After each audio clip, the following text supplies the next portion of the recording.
नमस्कार। निःशुल्क ज्योतिष परामर्श केंद्र में आप सबका स्वागत है। 2 अप्रैल 2026 को मंगल ने राशि परिवर्तन कर मीन राशि में प्रवेश किया है।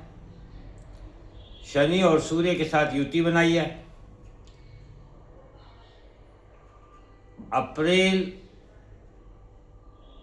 2026 में निगेटिविटी में पॉजिटिविटी हम किस प्रकार से देखें और प्राप्त करें, आज इसी को समझने का प्रयत्न करते हैं।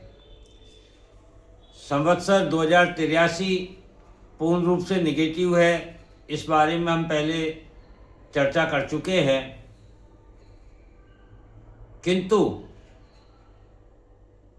परिस्थितियां जब विपरीत होती है तब हमें कैसी सावधानी रखनी चाहिए और उसका निगेटिविटी को कम करते हुए पॉजिटिव प्रभाव किस प्रकार से प्राप्त करें, इसी को हम अप्रैल 2026 के ग्रहों के राशि परिवर्तन के द्वारा समझते हैं। 2 अप्रैल को मंगल मीन राशि में शनि सूर्य के साथ युति बना चुके हैं। 11 अप्रैल को बुध मीन राशि में शनि सूर्य मंगल के साथ युति करेंगे, 4 ग्रहों का योग बनेगा। 14 अप्रैल को सूर्य मीन राशि को छोड़कर अपनी उच्च राशि मेष राशि में शुक्र के साथ युति बनाएंगे। गुरु और बुध का आपसी राशि परिवर्तन योग बनेगा 11 अप्रैल के बाद, और नीच भंग राशि योग भी बनेगा, क्योंकि बुध मीन राशि में नीच के होते हैं, लेकिन वर्तमान समय में गुरु मिथुन राशि में अर्थात बुध की राशि में चल रहे हैं, और मीन राशि गुरु की है जिसमें बुध आएंगे 11 अप्रैल को। तो इन दोनों के राशि परिवर्तन के कारण नीच भंग राजयोग भी बनेगा। यही हमारे पॉजिटिविटी को दिखाता है। तो अप्रैल को आप पॉजिटिव कैसे बना सकते हैं, इसके लिए हमें ग्रहों को, राशि को समझना होगा। मंगल की ऊर्जा मीन राशि में आंतरिक परिवर्तन में काम में लेने पर सुफल प्रदान करती है।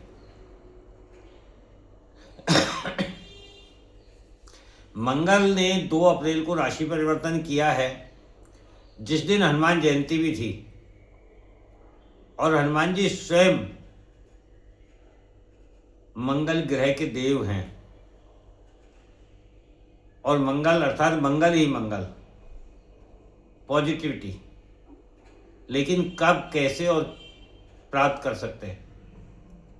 तो हनुमान जी जो है वह शक्ति उनकी जो है भक्ति एवं सेवा के लिए है, तथा विश्वास और साधना के प्रतीक है। हनुमान जी भगवान श्री राम के प्रति उनकी भक्ति और सेवा, और भगवान श्री राम के प्रति उनका विश्वास, उनकी साधना है। मीन राशि जन्म से पूर्व जो गर्भ अवस्था की राशि है, नव निर्माण करने की है। अतः यदि आप बाहरी दुनिया में या दूसरों में परिवर्तन की अपेक्षा रखोगे तो आपको अशुभ फल प्राप्त होगा, और आप यदि स्वयं में परिवर्तन करके स्वयं का नवनिर्माण करेंगे तो आपको सुफल प्राप्त होगा। अर्थात यहाँ मंगल ये बताना चाहते हैं कि आप अपनी ऊर्जा को स्वयं के नवनिर्माण में उपयोग में लावें, ना कि किसी दूसरे व्यक्ति के में परिवर्तन लाने या समाज में परिवर्तन लाने में काम में लावें, क्योंकि इसको आप बुध के द्वारा भी समझ सकते हैं, जो कि 11 अप्रैल को जब बुध मीन राशि में जाकर गुरु के साथ राशि परिवर्तन योग बनाएंगे, तो बुध क्या है? बुध बीज है, वाणी, संवाद, कम्युनिकेशन तर्क वितर्क के कारक ग्रह हैं बुध। अतः आप अप्रैल 2026 में तर्क वितर्क का त्याग करके कम बोलें, ज़्यादा सीखने का प्रयत्न करें, प्रकृति के नव निर्माण के रहस्य को जानने एवं सीखने का प्रयत्न करें। मीन राशि के बुध यही हमको बताते हैं। गर्भावस्था के उस रहस्य को जानें जिसमें बीज उस जमीन में रहकर, उस जमीन से ऊर्जा प्राप्त कर अपने बाहरी आवरण को उतार कर अंदरूनी आवरण को अंकुरित करता है। अतः आप अप्रैल में बाहरी ज्ञान दिखावे का त्याग करके स्वयं को अंकुरित दूसरे के ज्ञान से प्रस्फुटित करें, स्वयं का नवनिर्माण करें, तो बुध सुफल प्रदान करेगा। 14 अप्रैल को सूर्य जब मेष राशि में प्रवेश करेंगे, उचके होंगे एवं शुक्र के साथ युति बनाएंगे, तो यहाँ लक्ष्मी नारायण योग का निर्माण होगा। शुक्र कौन है? लक्ष्मी। और सूर्य नारायण। स्त्री जब बच्चे को जन्म देती है तो वह स्वयं में पूर्णता का अनुभव करती है। मेष राशि में सूर्य शुक्र की युति हमें क्या बताती है कि स्त्री जब बच्चे को जन्म देती है तो वह स्वयं में पूर्णता का अनुभव करती है, उसके सौंदर्य एवं ममत्व में वृद्धि होती है। इसी प्रकार जमीन अर्थात पृथ्वी में जब बीज अंकुरित होता है तो पृथ्वी का सौंदर्य हरियाली के रूप में प्रकाशित होता है।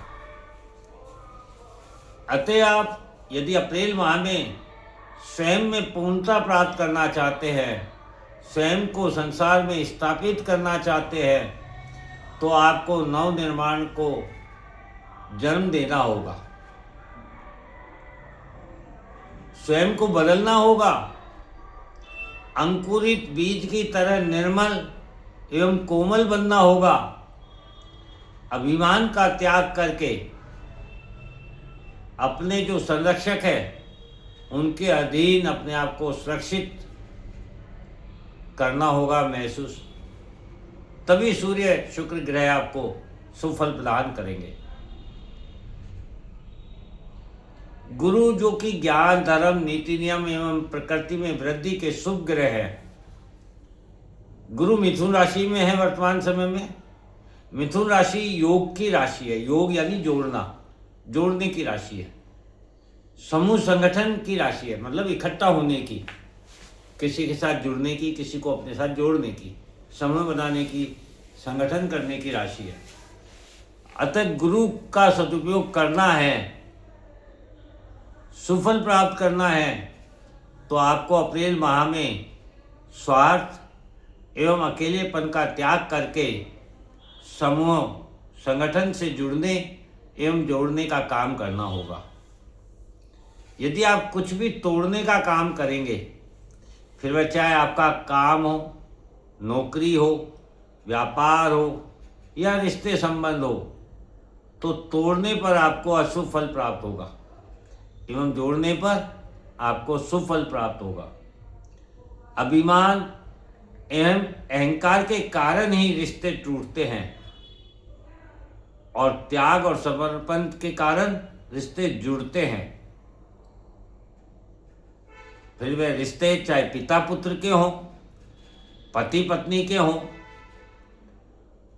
मालिक और नौकर के हों, कर्मचारी और अधिकारी के हों, राजा और प्रजा के हों, ग्राहक और दुकानदार के हों, भाई भाई के हों, पड़ोसी के हों, समाज के हों, रिश्ता कोई भी हो, सभी में आप यदि बच्चे बनकर स्वयं को दूसरे के अधीन समझकर, दूसरे का महत्व जानकर स्वयं को सुरक्षित करेंगे तो आपको सुफल प्राप्त होगा। और यह तभी संभव है जब आप अहंकार का त्याग करें, प्रेम प्यार के द्वारा त्याग समर्पण की भावना से, आस्था में विश्वास के द्वारा ही यह संभव है।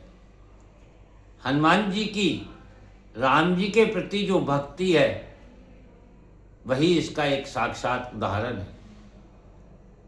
यदि आप में यह समर्पण भाव आ जाए जो हनुमान जी का राम जी के प्रति है, तो आप भी अनन्य भक्त बन सकते हैं और सुफल प्राप्त कर सकते हैं। तो निगेटिविटी में पॉजिटिविटी कैसे लानी है अप्रैल माह में, इसको हमने समझा। जय हिंद, जय भारत।